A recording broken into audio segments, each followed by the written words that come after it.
Welcome back जी। सुबह से आगे में आपको कहेंगे खुश आमदीद। कल हम शोएब बात कर रहे थे कराची की खूबसूरती की। हम बात कर रहे थे कि कराची कितना खूबसूरत है अगर उसका पॉजिटिव इमेज सामने लाया जाए। किस किस्म के वहाँ पर इलाके हैं, किस किस्म के वहाँ पर लोग हैं, खाने, हम पॉजिटिविटी डिस्कस कर रहे थे। लेकिन अब वो बात है कि इस तरह से लोग हमें सड़कों पर नजर नहीं आते, उन रेस्टोरेंट्स पे नजर नहीं आते, उन तफरीही मकामात पर नजर नहीं आते।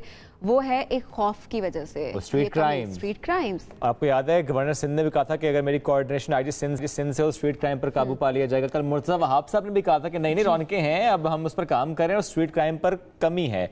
लेकिन जो स्टैट्स हैं सबीन वो कुछ और बता रहे हैं। स्ट्रीट क्राइम्स में इजाफा हो रहा है और 4 माह में 25,000 से ज्यादा वारदातें रिपोर्ट हुई हैं। मोटरसाइकिल का छिन जाना और मोबाइल फ़ोन छिन जाना, पैसे लूट लिए जाएं, ऐसे बहुत से वाक़यात हैं जो हमारे सामने आए हैं। वो चाहे ईद हो, रमज़ान हो, ये ईद के बाद के हालात हों। फैज़ान जलीस हमारे नुमाइंदे हम इस वक्त ज्वाइन कर चुके हैं कराची से।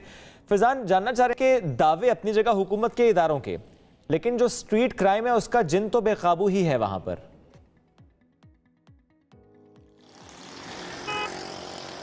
बिल्कुल ऐसा ही है। कराची की सूरत हाल इसी तरीके से दिखाई देती है। शहर में कोई सा भी इलाका हो, पोश इलाका हो, गुंजान आबाद इलाका हो, वहाँ पर इसी तरीके से लूटमार की वारदातों का सिलसिला जो है वो जारी दिखाई देता है।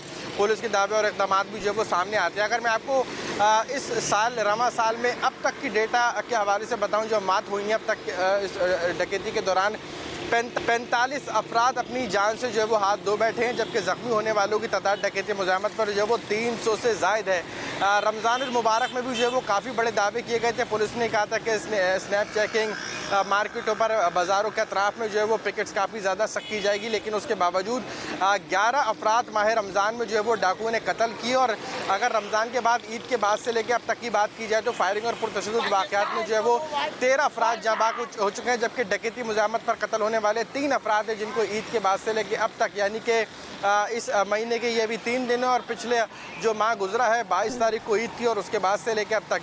जबकि जो ज़ख्मी होने वाले अफराद हैं फायरिंग के वाक़यात में, उनकी तादाद जो है वो 43 है। ये ईद के बाद से लेकर अब तक की जो है वो मैं आपको बता रहा हूँ तकरीबन 10 से 11 रोज़ का वक्त गुजर चुका और 43 अफराद फायरिंग के वाक़यात में ज़ख्मी हुए, जिनमें ज़्यादातर जो वाक़यात हैं वो डकैती मुज़ाहमत के दौरान जो है वो डाकुओं की फायरिंग से पेश आए। इसी तरीके की वारदातें दिखाई देती हैं, जबकि कई हज़ारों में जो है वो तादाद है डकैती और स्ट्रीट क्राइम की वारदातों का जो सिलसिला शहर में जारी है। पुलिस दावे ज़रूर करती है। एक जानिब हमारे आप जिस तरह से बता रहे हैं, आप की बात कर रहे हैं और इस तरह से हमने इस तरह के नाखुशगवार वाक़यात भी देखे, तो इसका मतलब यह है कि शहरियों का रद्द-ए-अमल सामने आ रहा है और अब वो भी डर नहीं रहे, एक तरह से वो भी आगे से रिएक्ट जरूर करते। पुलिस की वारदातों से निपटने के लिए क्या हिकमत अमली है? ईद के दिनों में किस तरह से उन्होंने इसको केटर किया और अब किस तरह से लाएमल है उनका?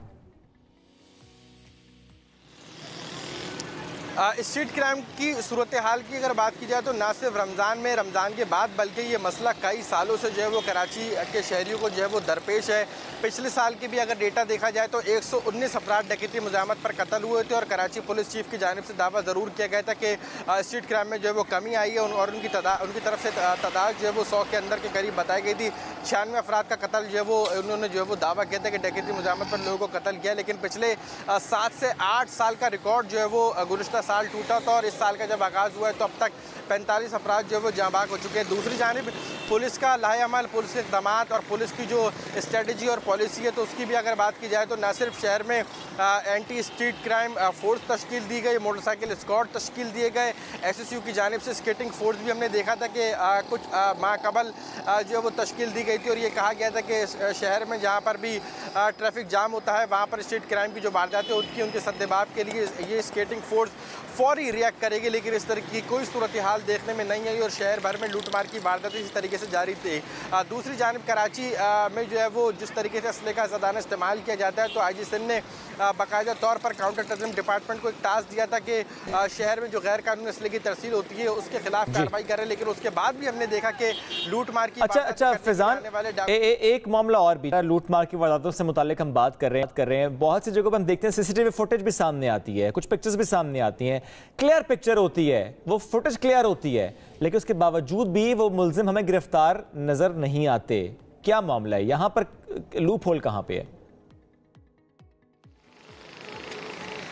बिल्कुल अगर इसमें अगर बात की जाए तो 100% तो ऐसा बिल्कुल दुरुस्त नहीं है कि CCTV फुटेज सामने आए और उनमें से कोई मुल्जिम गिरफ्तार ना हो। पुलिस ज़रूर अक्सर और बेशतर गिरफ्तारियां मुलजिमों की जाहिर करती है, जिसमें सीसीटीवी फुटेज की मदद से ही मुलजिमों की गिरफ्तारी मुमकिन होती है। लेकिन बेशतर वाक़यात में कहना बिल्कुल दुरुस्त होगा कि सीसीटीवी फुटेज सामने आने के बाद भी सिर्फ पुलिस दावों की हद तक जो है वो महदूद रहती है और शहरियों को मुकदमा दर्ज कराने में भी जो है वो काफ़ी ज़्यादा दुश्वारी का सामना करना पड़ता है कि हमारे वहाँ थाना कल्चर है, पुलिस का रवैया है, इसकी वजह से भी बेशतर शहरी वारदात के बाद जो है वो थानों का रुख नहीं करते। सीसीटीवी फुटेज जो है वो सामने आती है, ना सिर्फ मीडिया पे, सोशल मीडिया पे जो है वो सर्कुलेट होती है, वायरल होती है, उसके बावजूद शहरी जो है वो इस तरीके से डाकू के हाथों लुटते दिखाई देते हैं। पुलिस दावे ज़रूर करती है, लेकिन उसके बावजूद भी शहरी जो है वो डाकू के हाथों बेशतर मकामात पर अपने मोबाइल फ़ोन से, कीमती गाड़ियों से महरूम हो जाते हैं और बाज़ औक़ात जो है वो फायरिंग के वाक़ात में शहरियों के हाथ से भी जो है वो जान से हाथ धोना पड़ता है। ईद के बाद से लेके अब तक जो है वो 3 शहरियों को कत्ल किया जा चुका है, जिसके अंदर कोरंगी में एक 17 साला हुज़ैफा को कत्ल किया, बादराबाद में एक शहरी को कत्ल किया और उसके बाद एक और फायरिंग के वाक़े में जो है और उसमें भी एक जान का ज़िया हुआ। बहुत शुक्रिया फैज़ान, आपने अपडेट किया है। ब्रेक की तरफ बढ़ेंगे, ब्रेक से वापस आएंगे, साथ रहिए।